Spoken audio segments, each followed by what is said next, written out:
தமிழ் உறவுகளுக்கு வணக்கம். இது உங்கள் கணேஷ். பேசி கிட்டத்தட்ட 1 மாசம் இருக்கும் அப்படின்ற மாரி நான் நெனைக்கிறேன். நடுவுல கொஞ்சம் கேப் விழுந்து போச்சு. ஏன் அப்படின்னு நான் வந்து ஒரு பெர்சனல் லாஸ் அ எனக்கும் என்னோட ஃபேமிலிக்கும். என்ன அப்படின்னு நான் வந்து என்னோட ரொம்ப வெரி க்ளோஸ் ஃப்ரெண்ட் நியூயார்க்ல வந்து காலமாயிட்டாரு. ஸோ, அதுக்காக வந்து கொஞ்ச நாள் கோமால இருந்தாரு. ஒரு 7, 8 நாள். அதுக்கப்புறம் ஆ அ அது தொடர்பா இந்தியாவுக்கு வேண்டியதா இருந்துச்சு. தொ போயிட்டு திருப்பியும் வரத்துக்கு ஒரு 20 டேஸ், 25 டேஸ் மேல இருந்தது. மன உளைச்சலாவும் இருந்தது. ஸோ, எல்லாத்துக்கும் கொஞ்ச நாள் ஒரு ஸ்டாப் போட்டு ஏன்னா வந்து கிட்டத்தட்ட 4 இயர்ஸா வந்து நம்ம ஒன் வாய்ஸ் தமிழ்ல வந்து பேசிட்டு இருக்கோம். நெறைய இன்டர்வியூஸ் நான் ஒண்டி தான் என்னால முடிஞ்ச வரைக்கும் நான் பண்ணிட்டுருக்கேன். ஸோ, அப்படி இருக்கிற இந்த பட்சத்தில ஒரு ஒரு 20 டேஸ், 25 டேஸ் வந்து ஒரு கேப் குடுத்துட்டு திருப்பியும் ஸ்டார்ட் பண்ணலாம். அ அப்படின்ற மாரி தான் வந்து இருந்துச்சு. ஸோ, அந்த 25 டேஸ்க்கு அப்புறம் சென்னைக்கு போனேன். சென்னைக்கு போயிட்டு திருப்பி வரும்போது எல்லாருமே என்கிட்ட கேட்ட ஒரே கேள்வி, "சென்னை எப்படி இருக்கு? தமிழ்நாடு எப்படி இருக்கு? நீங்க போயிட்டு பார்த்தீங்களா? உங்களோட கருத்துக்கள வந்து நீங்க சொல்லுங்க. 2024 எலக்ஷன் முடிஞ்சிருச்சு. அ மாபெரும் வெற்றி திமுகக்கு. 40க்கு 40 வந்து அடிச்சு தூக்கிட்டாங்க. 2026 நிலவரம் எப்படி இருக்கு? தமிழ்நாடு மக்களோட மனநிலைமை என்ன இருக்கு? அத பத்தி நீங்க கொஞ்சம் சொல்லுங்க அப்படின்ற மாரி மக்கள் கேட்டிருந்தாங்க. ஸோ, அதனால வந்து இந்த பதிவ போடலாம் அப்படின்ற மாரி நெனச்சேன். அதனால தான் வந்து சரி ஒரு 25 டேஸ்க்கு அப்புறம் நம்ம முதல்ல பேசுவோம் அப்படின்ற ஒரு நினைப்பினால என்னோட நண்பருக்கு ஒரு பிரியா விடை குடுத்து இந்த முதல் பதிவ வந்து நான் வந்து போடுறேன். ஆம். அதாவது வந்து 2024 எலக்ஷன்ஸ் வந்து நம்ம வந்து ஏற்கனவே நம்ம பார்த்த மாரி திமுக வந்து மாபெரும் வெற்றி. 40க்கு 40. கிட்டத்தட்ட நானும் அப்படிதான் வந்து கணிச்சேன். அ ஏன் அப்படின்னு வந்து பார்த்தோம் அப்படின்னா வந்து எதிர்க்கட்சியே இல்லாத ஒரு தோரணையில தான் இருந்தாங்க. இன்ஃபாக்ட் 1 ஆர் 2 பிளேஸஸ் அதாவது வந்து கோயம்புத்தூர் ஒருவேளை ஜெயிக்கலாமோ! அப்பிடின்ற மாரி நெனச்சேன். அதே மாரி நயினார் ஒருவேளை ஜெயிப்பாரோ! ஓபிஎஸ் ஒருவேளை ஜெயிப்பாரோ! இந்த மாரி 1, 2 மேபி வரலாம் அப்பிடின்ற மாரி நெனச்சாலுமே கூட, அதெல்லாம் எதுவுமே கிடையாது. திமுக தான் இன்னக்கி வந்து 40க்கு 40 அப்பிடின்ற மாரி வந்து அடிச்சு தூக்கி சாப்ட்டு போறாங்க. அதுதான் வந்து 2024 நிலைமையா இருந்துச்சு. இதே நிலைமை தான் 2026ல இருக்குமா? அப்படின்னு கேட்டனா, ஆ நிச்சயமா வந்து இதே நிலைமை தான் வந்து 2026க்கும் இருக்கும். அன்டில் சம்படி ரியலைசஸ் அதாவது வந்து திமுகவ எதிர்க்கணும்னா, அவங்களோட அலையன்ஸ் மாதிரி எப்படி அவங்க ஒரு கூட்டணி அமைச்சிருக்காங்க. திமுக, காங்கிரஸ், விசிக. அவங்க 3 பேரும் வந்து அ ஒரு இன்டாக்ட்டா ஒரு ஒற்றுமையோட செயல்படுறாங்க இல்லையா? அதே மாரி ஒரு ஒற்றுமையோட எதிர்க்கட்சி இல்ல அப்டின்னா, இன்னைக்கு நம்மளோட முதலமைச்சர் சொல்லியிருக்கிறார் இல்லையா? 200 பிளஸ் இன் 2026ன்னு. அது ரொம்ப ஈஸியா சாத்தியமாயிடும் அப்டின்ற மாரி தான் வந்து நான் பார்க்குறேன். பட் ஒண்ணு நம்ம வந்து நல்லா வந்து அத வந்து புரிஞ்சுக்கணும். மக்கள் வந்து மிகப்பெரிய ஒரு கடும் கோபத்துல தான் வந்து திமுகல இருக்கிறாங்க. ஏன்னா, நம்ம வந்து என்ன பார்த்தோம் அப்டின்னா வந்து கள்ளக்குறிச்சி இந்த எலக்ஷனுக்கு அப்புறம் கள்ளக்குறிச்சி அ ஓட நிகழ்வுகள்ல பார்த்தோம். கிட்டத்தட்ட 65 பேர் வந்து உயிரிழந்திருக்காங்க.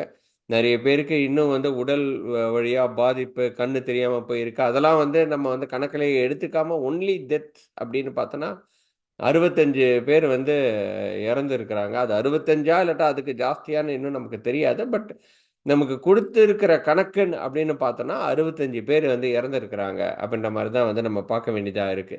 சரி, கள்ளக்குறிச்சியோட விஷயம் நடந்துச்சு. மிகப்பெரிய ஒரு விஷயம் ஆயிடுச்சு. சரி, இதுலேருந்து வந்து நம்ம வந்து விக்கிரவாண்டி தேர்தல் வந்துச்சு. ஸோ, இந்த விக்கிரவாண்டி தேர்தல்ல வந்து கள்ளக்குறிச்சியோட அ இன்சிடென்ட் பிரதிபலிப்பு இருக்குமா? அப்படின்ற மாரி நெறைய பேர் யோசிச்சாங்க. நான் அப்பவும் சொன்னேன். என்ன அப்படின்னா, நிச்சயமா இருக்காது. ஏன்னா வந்து எதிர்க்கட்சியே இல்லையே அப்படின்ற மாரி தான் வந்து நம்ம பார்க்க வேண்டியதா இருக்கு அப்படின்றதுனால வந்து, அந்த சமயத்தில வந்து அதிமுக வந்து விக்கிரவாண்டி தேர்தல்லேருந்து வெளிய போயிட்டாங்க. ஏன்னா வந்து இது வந்து திமுகவுக்கு சாதகமா தான் இருக்க போகுது. அதனால நாங்க நிக்கல அப்படின்னு வந்து அவங்க சொல்லிட்டாங்க. பட் அதிமுக நின்னு இருக்கணும். ஏன்னா 2024 எலக்ஷன் போது, நாடாளுமன்ற எலக்ஷன் போது கிட்டத்தட்ட திமுகவுக்கு வந்து பதிலடி குடுக்குற ஒரு நிலைமையில தான் வந்து அதிமுக ஓட்டு வாங்கியிருந்தாங்க. ஸோ அந்த நேரத்தில வந்து ம் அ அதிமுக நின்னு இருக்கணும். பட் இருந்தாலும் வந்து எடப்பாடியார் என்ன சொல்லிட்டாரு அப்டின்னா வந்து, நிக்கல அப்டின்னு சொல்லிட்டாரு. ஒருவேள அவங்க பாட்டாளி மக்கள் கட்சிய வந்து சப்போர்ட் பண்ணுறாங்களோ, ஒருவேளை பாட்டாளி மக்கள் கட்சிக்கு விட்டு கொடுக்குறாங்களோ அப்படின்ற மாதிரி தோணுச்சு. பட் இருந்தாலும் வந்து பாட்டாளி மக்கள் கட்சி ஆஸ் யூஷுவல் சீமான், அதுக்கப்புறம் வந்து திமுக வந்து நின்னாங்க. திமுக அவங்களோட அலையன்ஸோட நின்னாங்க. இந்த சைடில் வந்து பாட்டாளி பார்த்தீங்கன்னா பாட்டாளி மக்கள் கட்சி ப்ளஸ் பிஜேபி ப்ளஸ் அமமுக அவங்கெல்லாம் ஒரு கூட்டணியோடு அப்படியே வந்து நின்னாங்க. ஒரு சீட்னாலும் நின்னதில் வந்து திமுக வந்து தம்பிங் மெஜாரிட்டியில் வந்து வந்துட்டாங்க. சீமான் வந்து அவர் டெபாசிட்டே போயிடுச்சு. ஏன்னா சீமான் வந்து 8% வரைக்கும் வாங்கினாரு. ஸோ அதனால இந்த வாட்டி அதிமுக நிற்காததுனால அதிமுகவோட ஓட்டெல்லாம் வந்து ஒருவேளை சீமானுக்கு வருமோ அப்படின்ற மாதிரி நிறைய பொலிட்டிக்கல் அனலிஸ்ட்லாம் வந்து ஒரு ஒரு கருத்து கணிப்போட சொன்னாங்க. அதே தான் வந்து சீமானும் வந்து நினைச்சாரு. ஓகே, அதிமுக நிக்கல. இன்ஃபாக்ட் வந்து இந்த கள்ளக்குறிச்சி போராட்டம் அந்த நேரத்துல நடந்துட்டு இருக்கும்போது, சீமானோட 2ஆம் கட்ட தலைவர்கள் எல்லாமே வந்து எடப்பாடியார போய் மீட் பண்ணாங்க. கிட்டத்தட்ட எடப்பாடியார் வந்து அவருக்கு சப்போர்ட்ன்னு சொல்ல. பட் இருந்தாலும் அரவணைச்சு போனதுனால, சீமான் வந்து அதிமுக பக்கம் சாயறாரோ!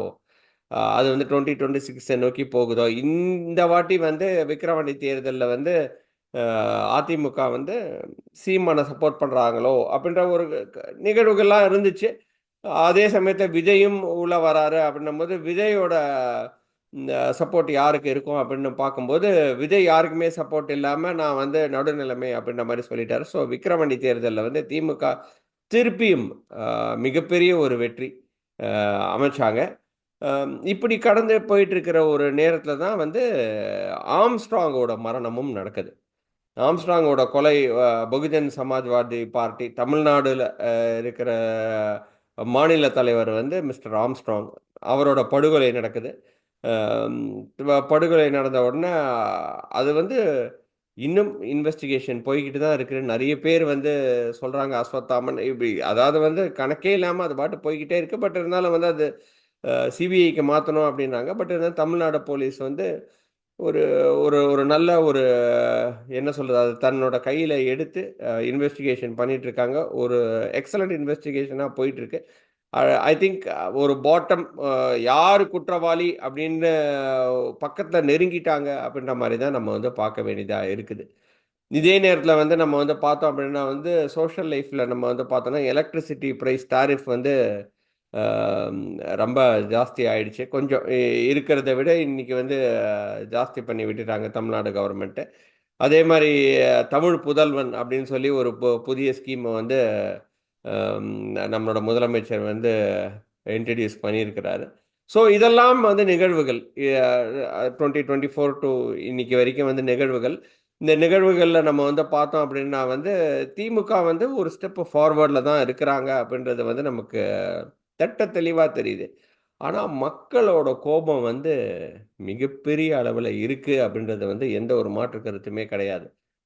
ஏன் அப்படின்னா வந்து ஆம்ஸ்ட்ராங் கொலை வழக்கே வந்து மிகப்பெரிய ஒரு அ அதாவது தமிழ்நாடு ஒரு அமைதி பூங்கா அப்படின்னு சொல்றதுக்கு வந்து ஒரு கொஸ்டின் மார்க்கா வந்து அமைஞ்சிருக்கு. ஏன்னா, இந்த சீமான் சொல்ற மாரி தான். ஒருத்தங்க வந்து கொலை பண்றாங்க அப்படின்னா, ஒரு நார்மலா இருக்கும்போது கொலை பண்ற மாட்டாங்க. அவங்களுக்கு வந்து என்ன அப்படின்னா வந்து எண்ணிக்கலாம். அதாவது வந்து நான் போன வாட்டி போகும்போது நான் வந்து சொன்னேன். டாஸ்மாக் வந்து 24/7 தமிழ்நாடு ஃபுல்லா 24/7 நான் ஒரு 2, 3 அ மாவட்டங்களுக்கு போயிருந்தம்போது, எல்லா இடத்துலயும் நான் வந்து பார்த்த ஒரு விஷயம் என்ன அப்படின்னா வந்து, டாஸ்மாக் வந்து காத்தால 7 மணிக்கு போகும்போதோ, இல்லாட்டினா நைட்டு ஒரு 12, 1 மணிக்கு போகும்போதோ, சரக்கு வந்து தண்ணி மாதிரி வழிஞ்சுக்கிட்டே இருக்கு. ஸோ, மக்கள் வந்து என்ன பண்றாங்க அப்படின்னா, குடிச்சிட்டு அவன் வந்து என்ன தகராறுல ஈடுபடுறான், போய் மத்தவன போயிட்டு கொலை பண்றான், வெட்டுறான். அதே வந்து ட அதே நிலைமை தான் நம்ம ஆம்ஸ்ட்ராங் நிலைமையிலயும் வந்திருக்கு. அவரு வந்து வெட்டப்பட்டது ஒரு கிட்டத்தட்ட ஒரு ஈவினிங்கா இருந்தாலுமே, எல்லாருமே வந்து அ அதீத போதையில தான் வந்து பண்ணியிருக்கிறாங்க அப்படின்ற வந்து மாற்று கருத்தே கிடையாது. ஸோ, அவங்களுக்கு எப்படி அப்படி ஒரு தைரியம் வருது? ஓகே, ஆல்கஹால் கன்சம்ப்ஷனுக்கு அப்புறம் தான் அந்த அந்த தைரியம் வருது. அதே சமயத்தில வந்து கஞ்சா புழக்கம், ஆ ஆ ட்ரக் புழக்கம் ரொம்ப ஜாஸ்தி. ரொம்ப ஜாஸ்தியா இருந்துச்சு. பட் இப்போதைக்கு லாஸ்ட்டா நான் போகும்போது என்ன அப்டின்னா வந்து, நான் ஓரளவுக்கு நல்லா கண்ட்ரோல் பண்ணியிருக்காங்க அப்டின்றது தான் வந்து நம்ம வந்து பார்க்க வேண்டியதா இருக்கு. அதுக்கு வந்து தமிழ்நாடு கவர்மெண்ட்டுக்கு நம்ம வந்து ஒரு நன்றி சொல்லி தான் ஆகணும். 11 மணிக்கு மேல கடைகள் எல்லாமே மூடப்பட்டு இருக்கிறது. இன்னைக்கு அட்லீஸ்ட். நீங்க போயிட்டு ஒரு பெட்டி கடை இருந்தாலும் 11:00 மேல வந்து எல்லாமே க்ளோஸ் பண்ணிட்டாங்க. டாஸ்மாக் வந்து 11, 11:30க்குலாம் ஓரளவுக்கு வந்து முன்னாடிலாம் வந்து 12:00, 1:00, 2:00 நீங்க எப்ப போனாலும் வந்து கிடைக்கும். பட் இப்ப வந்து 11:00 வரைக்கும் 10:00 வந்து ஆக்சுவல் க்ளோஸ்னாலும் ஒரு 1 ஹவர் 1 1/2 ஹவர்ஸ் வரைக்கும் இருந்தாலும் 11, 11:30க்குலாம் வந்து கம்ப்ளீட்டா வந்து கடைய மூடிடுறாங்க. அ அதே மாரி வந்து கஞ்சா வந்து கிடைக்கிறது வந்து இன்னைக்கு வந்து கொஞ்சம் தடுக்கப்பட்டு இருக்கு. சாதாரணமா கிடைக்க வேண்டிய விஷயங்கள்லாம் இன்னைக்கு வந்து கொஞ்சம் நீங்க தேடி போய் தான் வந்து கிடைக்கும். சாதாரணப்பட்ட மக்கள் வந்து இல்ல போலீஸ் வராங்க, நாங்க வந்து தர முடியாது அப்படின்ற மாரி தான் வந்து சொல்றாங்க. அட்லீஸ்ட் நான் பார்த்த வரைக்கும். ஸோ அந்த மாரி விஷயங்கள்லாம் வந்து இன்னைக்கு வந்து தடுக்கப்பட்டிருக்கா. அ நியூவா வந்திருக்கிற கமிஷனர் தான் இந்த மாரி வேலைகள்லாம் பண்ணிட்டு இருக்கிறாரு அப்படின்ற மாரி தான் வந்து அருண் அப்படின்னு நான் வந்து நினைக்கிறேன் நானு. நிஜமாவே அவருக்கு நம்மளுடைய வாழ்த்துக்கள வந்து நம்ம வந்து தெரிவிச்சுக்கணும் அப்படின்ற மாரி தான் வந்து சொல்ல வேண்டியதா இருக்கு. ஸோ, அ ஓவராலா பார்த்தோம் அப்படின்னா வந்து கவர்னன்ஸ் வந்து ஓரளவுக்கு கொஞ்சம் இம்ப்ரூவ் ஆயிருக்கு. ஏன் இந்த இம்ப்ரூவ்மென்ட் வந்து ஃபர்ஸ்ட்டே பண்ணல? அப்படின்றது தான் வந்து என்னோட கொஸ்டின். இன்னைக்கு வந்து தமிழ்நாடு கவர்மெண்ட்டுக்கு வைக்கிற கொஸ்டின் வந்து அப்போ நெனச்சா பண்ணலாம். இல்லையா? நெனச்சா பண்ணலாம், நினைத்தா பண்ண முடியும் அப்படின்ற ஒரு நிலைமையில இருக்கும்போது ஏன் பண்ணல? எதனால பண்ணல? ஏன் வந்து இத வந்து அந்த ஒரு மெத்தன போக்கு அப்படின்றது, ஏன் வந்து அந்த மெத்தன போக்குனால தானே இவ்ளோ பெரிய ஒரு ப்ராப்ளம். அதாவது வந்து மக்கள் என்ன நெனைக்கிறாங்க அப்படின்னா வந்து, ஓகே இந்த எலக்ட்ரிசிட்டி டாரிஃப் இன்க்ரீஸ் பண்றீங்களா? ஓகே அது வந்து பண்ணுங்க. ஓகே வேற வழி கிடையாது. பால் விலை இன்க்ரீஸ் ஆகுதா? சரி பரவால்ல. ஏன்னா வந்து இன்ஃப்ளேஷன்னால நீங்க பண்றீங்க. அதுக்கும் மக்கள் வந்து ஒத்துக்கிறாங்க. அதுக்கு மேல அ பால் விலை, அதுக்கப்புறம் எலக்ட்ரிசிட்டி, அதுக்கப்புறம் வந்து டாக்ஸஸ் எல்லாமே இன்க்ரீஸ் ஆயிருக்கு இல்லையா? நம்மளோட சொத்து வரி எல்லாமே வந்து இன்க்ரீஸ் ஆயிருக்கு. அது கூட மக்கள் ஒத்துக்கிறாங்க. ஆனால் அவங்கள ஒத்துக்க முடியாத ஒரு விஷயம் என்ன அப்படின்னா வந்து நிர்வாக சீர்கேடு இல்லையா? நிர்வாக சீர்கேடு. அதே மாரி வந்து அ அதீத கஞ்சா புழக்கம், அ அதே மாரி அதீத ட்ரக்ஸு, சட்டம் சீரொழுங்கு, இதெல்லாம் தான் மக்கள் வந்து ஏத்துக்க மாட்டேன்றாங்க. அந்த இடத்துல தான் வந்து திமுக வந்து உடைஞ்சிடுறாங்க அப்படின்றது தான் வந்து என்னோட கருத்து. ஏன்னா, போலீஸ் அவங்களோட வேலைய பண்ண விட மாட்டேன்றாங்க. போலீஸ வந்து கவுன்சிலரா இருக்கட்டும், இல்லாட்டினா வந்து வார்டு தலைவரா இருக்கட்டும், இவங்கலாம் உள்ள வந்து இல்லாட்டா அமைச்சரா இருக்கட்டும், எம்எல்ஏ இருக்கட்டும், அவங்க வந்து உள்ள வந்து எப்பவுமே அது திமுகக்குன்னு இருக்கிற அது ஒரு கோட்பாடு இல்லையா? உள்ள வந்து போலீஸ் அவங்களோட வேலைய பண்ண விட மாட்டேன்றாங்க அப்படின்ற ஒரு குற்றச்சாட்டு இருக்கு. அந்த குற்றச்சாட்டு இன்னைக்கு இப்போதைக்கு ஓரளவுக்கு கண்ட்ரோல் பண்ணப்பட்டிருக்கு. எப்படி அப்படின்னு பார்த்தீங்கன்னா, ஆம்ஸ்ட்ராங்கோட கொலை வழக்கு ஆரம்பிச்சதுலேருந்து ஓரளவுக்கு எல்லாமே கம்ப்ளீட்டா வந்து ஸ்டாப் பண்ணி வச்சிருக்கிறாங்க. நான் வந்து போனேன் நானு. கிளப்புக்கெல்லாம் வந்து நான் போய் பார்த்தேன். சென்னையில எப்படி இருக்கு? எங்க பார்த்தாலும் கிளப்பு. பட் இருந்தாலும் கரெக்ட்டா இன்னைக்கெல்லாம் இப்பலாம் வந்து 11:00 மூடிடுறாங்க. 11:00 எல்லாத்தையும் வெளிய அனுப்பிச்சிடுறாங்க. அதே மாரி 11:00 மேல நடக்கிற கிளப்புக்கு எல்லாமே வந்து பர்மிஷன் இல்ல அப்படின்ற மாரி. அது எவ்வளோ நாள் இருக்க போகுதுன்னு நமக்கு தெர்ல. பர்மிஷன் இல்ல அப்படின்ற மாரி சொல்லியிருக்காங்க. அது கிளப் நடத்துறதுனால பிரச்சனை கிடையாது. பட் அதுலேருந்து ப்ராப்ளம் வராம இருக்கிறது தான் வந்து பெட்டர் கவர்னன்ஸ். அப்படின்ற மாரி தான் நம்ம வந்து பார்க்க வேண்டியதா இருக்கு. பட் ஓவராலா இன்னைக்கு வந்து நம்ம பார்த்தோம் அப்படின்னா, ஆ சட்டம் வந்து ஓரளவுக்கு ஒரு கண்ட்ரோல்ல வந்து வந்திருக்கு. சட்டம் ஒழுங்கு வந்து ஓரளவுக்கு அட்லீஸ்ட் சென்னையில ஓரளவுக்கு ஒரு கண்ட்ரோல்ல வந்திருக்கு. ஆனா மக்களோட கோபம் வந்து அ ரொம்ப ஜாஸ்தியா தான் இருக்கிறது. ரொம்ப ஜாஸ்தியா தான் இருக்கு. பட் அந்த கோபத்த அ அறுவடை செய்யறதுக்கு ஆப்போசிட்ல யாரும் இல்ல. அதிமுக வந்து பலமா இல்ல. விஜய் என்ன பண்ண போறாருன்னு தெரியல. விஜய் யாரோட சேர போறார்? தனியா நிக்க போறாரா? இப்ப விஜய் வந்து தனியா நின்னாரு அப்படின்னா, அதிமுக, தேமுதிக ஒரு சைடு. விஜய் ஒரு சைடு, சீமான் ஒரு சைடு. இந்த சைடுல வந்து பிஜேபி அண்ட் அமமுக ஒரு சைடு. இவங்க எல்லாமே வந்து எதிர்க்கட்சி. அதாவது வந்து திமுக பிளஸ் காங்கிரஸ் பிளஸ் விசிகாவோட அ எதிர்வினையா இவங்க வந்து இத்தன பேர் நின்னாங்க அப்படின்னுனா, அ அவங்களோட எதிர் ஓட்டுகள் எல்லாமே சிதறிடும். அப்படின்னும்போது உங்களுக்கு திமுக 200 இல்ல. 220, 225 வரைக்கும் வரதுக்கே நெறைய வாய்ப்புகள் இருக்கு. அதுதான் வந்து நிசப்தமான உண்மை. ஆனால் இதே ஃபோர்ஸஸ் வந்து ஆப்போசிட்ல இருக்கிற ஃபோர்ஸஸ் ஒண்ணா சேர்ந்துட்டாங்க அப்படின்ற பட்சத்தில, நீங்க வந்து பிஜேபி இல்லாம சரி பிஜேபி வேணாம், பிஜேபியும் இல்லாம ஓகே நம்ம வந்து டிடிவியும் இல்லாம மத்தவங்கலாம் ஒண்ணா சேர்ந்தா கூட ஒரு பெரிய ஒரு ஃபார்மிடபிள் ஃபோர்ஸா ஆயிடும்.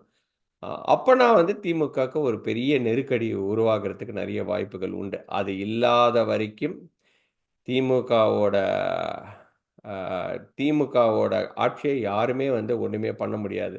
த சேம் டைம் அ நம்மளோட முதலமைச்சரும் நெறைய ஸ்கீம்ஸ் வந்து குடுத்துக்கிட்டே இருக்கிற புதுமை பெண், தமிழ் புதல்வன், அதுக்கப்புறம் இல்லம் தேடி மருத்துவம், இல்லம் தேடி கல்வி, இந்த மாரி வந்து இந்த ஸ்கீம்ஸ் மேல ஸ்கீம்ஸா வந்து யங்ஸ்டர அட்ராக்ட் பண்றதுக்காக விட்டுக்கிட்டே தான் இருக்கிறாரு. அ பார்ப்போம். அதெல்லாம் வந்து மக்கள போய் சேர்ந்திருக்கு. அதே மாரி இந்த ரூ. 1000 அ புதுமை பெண் திட்டம். ரூ. 1000 வந்து மக்கள போய் சேர்ந்திருக்கு. அதற்கெல்லாம் மிகப்பெரிய ஒரு ஆரவாரம் இருக்குன்றத வந்து எந்த ஒரு மாற்று கருத்தும் கிடையாது. பட் எந்த அளவுக்கு அதெல்லாம் வந்து அவரோட காசா? இல்லையே! இல்ல கவர்மெண்டோட காசா? அத வந்து அவர் வந்து ஸ்கீம்ஸா வெளிய குடுக்குறாரு. ரொம்ப ரொம்ப நல்லது. இந்த சேம் டைம் மக்களோட கோபத்த க்கும் ஆளாகுறாங்க.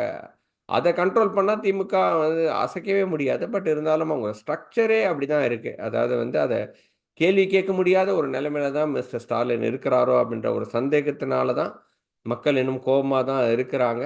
அட் த சேம் டைம் எதிர்க்கட்சி யாருமே ஸ்ட்ராங்கா இல்லாததுனால திமுகவுக்கு தான் திருப்பி ஓட்டு போடுவாங்கன்றத சொல்லி அ நிறைவு செய்றேன். என்னோட ட்ரிப் நல்லா இருந்துச்சு. பட் இருந்தாலும் வந்து ஒரு சோகமான ஒரு ட்ரிப்பு. என்னோட நண்பரோட ஆத்மா சாந்தி அடைய என்னோட இறைவனை பிரார்த்திட்டு இன்னொரு வீடியோவில் சந்திக்கிறேன். அதுவரை நன்றி, வணக்கம்.